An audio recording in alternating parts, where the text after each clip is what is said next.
The House is resumed.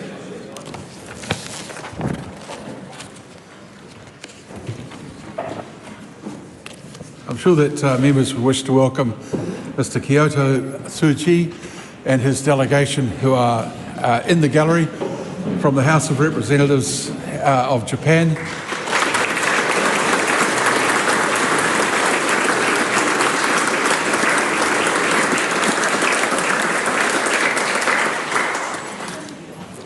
The House comes to oral questions, first in the name of Nancy Liu. Mr. Speaker, my question is to the Minister of Finance. What are the government's fiscal intentions and objectives? The Honourable Paul Goldsmith. On behalf of the Minister, the government's fiscal intentions is to restore fiscal discipline to this country and to meet all our objectives. Supplementary. I think we've got a slight problem here. I'll just take advice from the clerk about what happens here. Yeah. Even. Okay.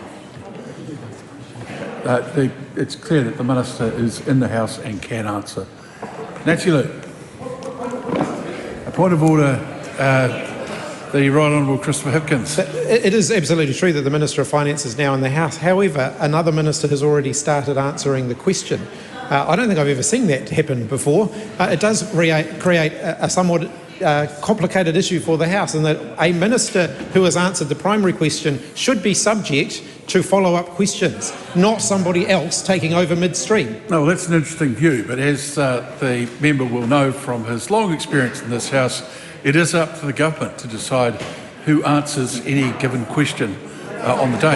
Point of order, Mr. Speaker. That is absolutely true. It is up to the government as to who answers a primary question and any supplementary questions that flow from that. The government have decided that Paul Goldsmith should answer these questions. No, the government clearly decided that it was necessary for Paul Goldsmith to answer a question, but he can't answer for the nominated minister who is now in the House.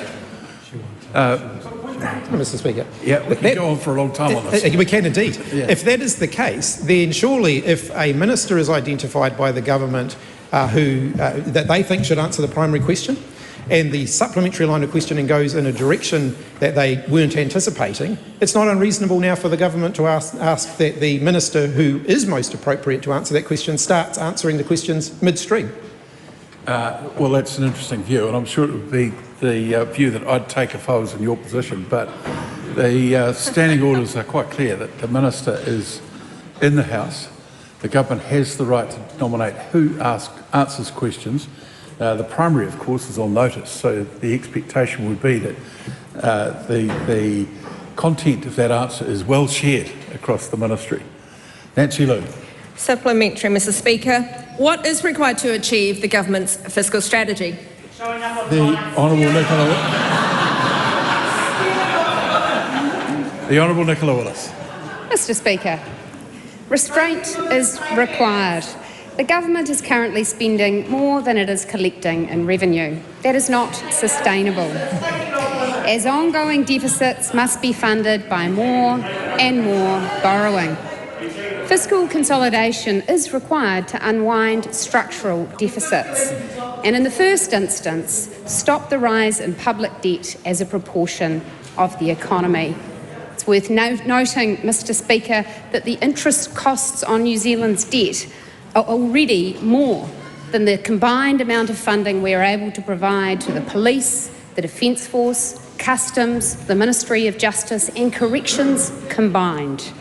The government is taking a deliberate, medium-term approach to fiscal consolidation.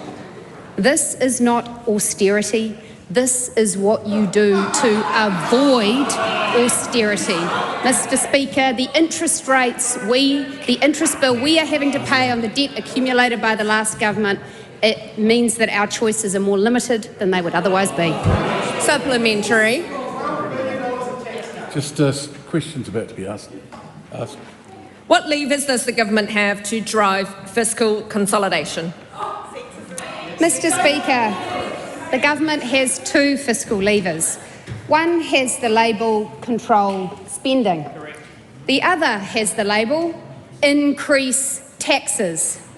And the government's focus is squarely on controlling spending, which as a proportion of the economy is still well above pre-2020 levels.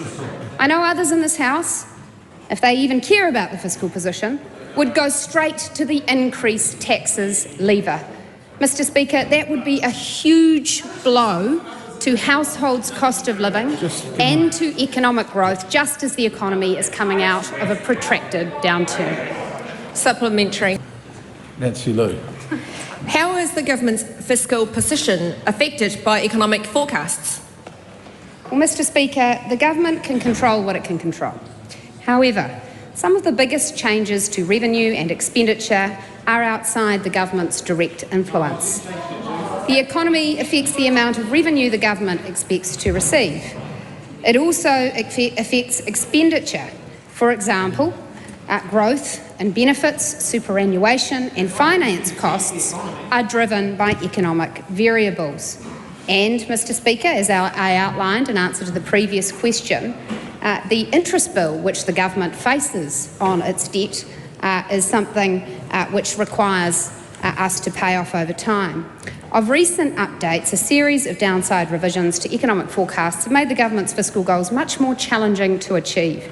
And despite this, we are still on track to deliver a surplus by the end of the forecast period. Just to reaffirm things for the Leader of the Opposition, you raised quite a legitimate question. Standing Order 1991, brought down by Speaker Hunt in the year 2000, makes it very clear that if someone else answers a primary and then a minister turns up, the minister answers the subs.